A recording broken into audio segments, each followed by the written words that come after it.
kemarin ini saya sudah membaca buku Apa Praktik Terbaik Anggota Satuan Tugas Reputasi.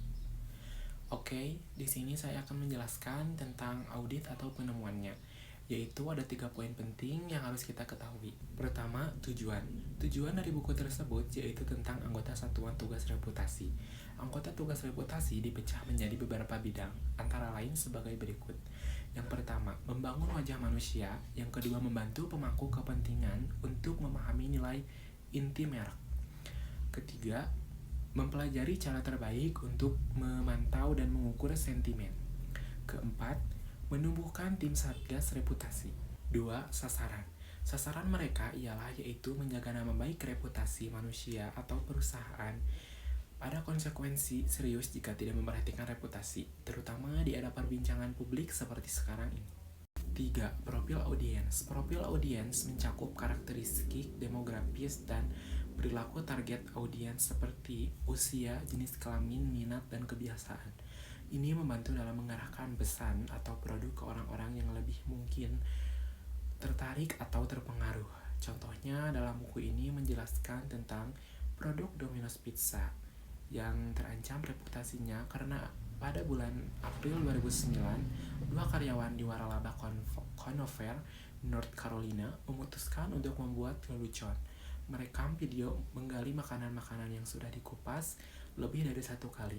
Mereka dengan sengaja membuat video tersebut. Sayangnya reputasi ini sering terjadi begitu saja dan tidak ada cara untuk menghentikannya.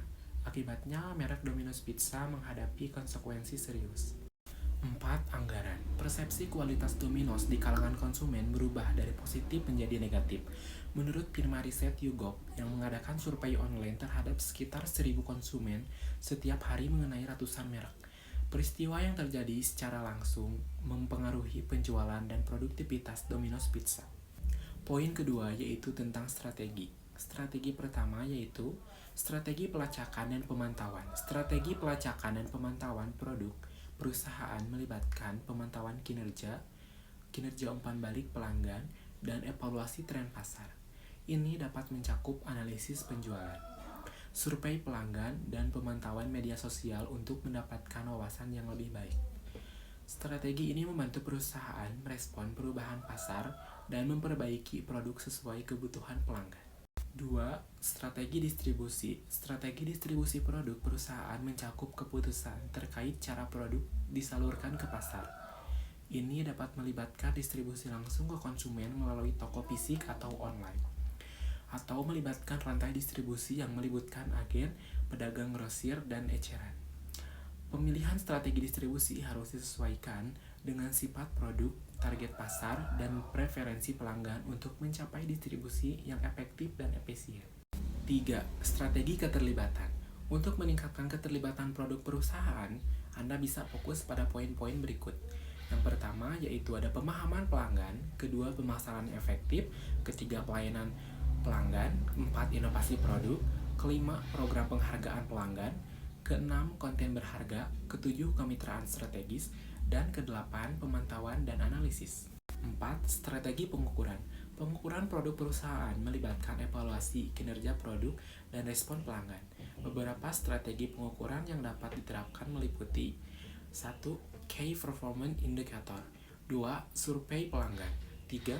Analisis pembelian pelanggan, 4. Pemantauan ulasan dan umpan balik, 5. Analisis rantai pasokan, 6. Analisis biaya dan laba. 5. Strategi konten dan komunikasi. Untuk strategi konten dan komunikasi dalam produk perusahaan, fokuslah pada penentuan target audiens, pembuatan konten yang bernilai, dan penggunaan saluran komunikasi yang efektif. Identifikasi kebutuhan dan masalah yang dapat dipecahkan oleh produk perusahaan. Lalu, kembangkan konten yang memaparkan solusi dengan jelas. Gunakan platform komunikasi yang sesuai dengan preferensi target audiens, seperti media sosial, blog, atau email marketing. Jaga konsistensi pesan dan brand identity untuk pembangunan kepercayaan pada pelanggan. Dan poin terakhir yaitu ada pertama, perangkat lunak, pelacakan, dan pemantauan. Pilih platform pelacakan yang mampu memberikan analisis mendalam terhadap interaksi pengguna dengan produk dan konten. Gunakan perangkat lunak yang mendukung pemantauan sentimen melalui analisis teks untuk memahami tanggapan pengguna. 2. Keterlibatan pengalaman dan sentimen percakapan dua arah.